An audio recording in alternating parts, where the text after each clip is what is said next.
Hello, everyone.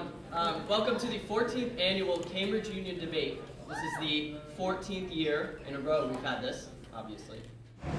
Well, there's a long tradition of Cambridge coming to WPI and debating. 14 years ago, Cambridge Union sent a team of debaters on tour around the U.S. Decided to stop at WPI, and they asked us, hey, do you guys have a debate team that we could debate with you? WPI said, no, but we have an improv group. So, ever since then, this has been a tradition. I was told to meet him. University is so much better than the real world. The real world is shit. I'm gonna die out there. I have no skills. I can't be a food smith. I can't be a pirate smith. I can't be a Nicolas Cage smith. I'm an arts major. I'm gonna work at Starbucks either way. I'd say the hardest part of improv is not looking like too much of a maniac. Like there's a certain amount that's allowed, but once you cross that line, it's like, all right, you got to find that line, and that's pretty hard. Witches and sorcerers certainly did not attend a university. You might argue Hogwarts. They are not the kind that I am talking about. I am talking about Salem witches that just straight up bedazzled everybody with their spells and sorcery. They didn't go to school.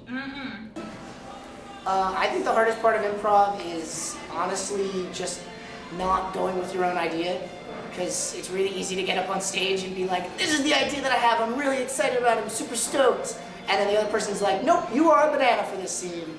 And bananas can't talk. And with this, I'd like to tell you a little story. It's about a young Mongolian boy whose parents really only wanted him to be a doctor.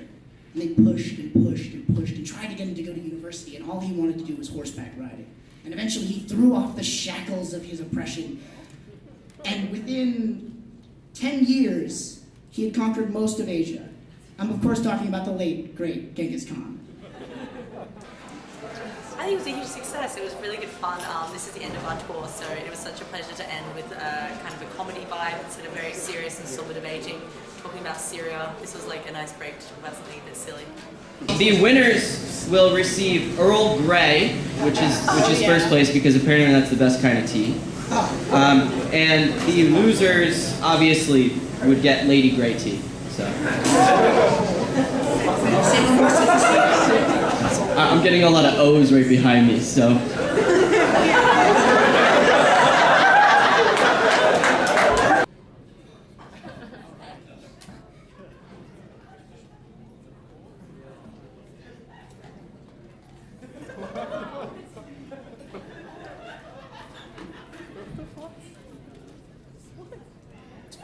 Ladies and gentlemen, I give you the pool of knowledge.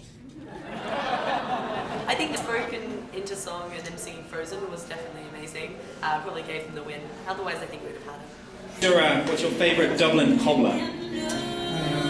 Mr. Belvedere? Got you. Belvedere moved out years ago. Right. I'm very sad.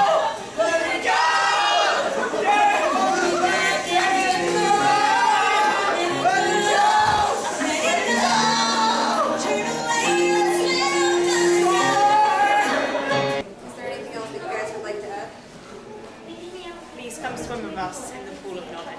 It's really very clean. Amen. Glorious. Amen. Amen. Amen. Amen. I was like, I may have said some bad things about Matt. Now, the second thing I'm going to talk about, because it's a polytechnic that I can get away with, is the art students. Because to be fair, there are some degrees that have some use, but you know, most people do liberal arts and they really don't. So, I mean, to be fair, like, if it takes you 3 years to decide what your degree is about, it's probably virtually worthless. And let's face it, people might like to talk about the inherent value of knowledge, but studying 15th century Italian art through the bottom of a pint doesn't make you worldly, it just makes you a bit of an alcoholic. The reality is actually far worse than just not like to see it. John still does not have a date. Fine. Thank you guys for coming to the UPI. You guys put on a great show, and I hope you guys have a great night. Thank you so much. Thank you for doing an interview with us.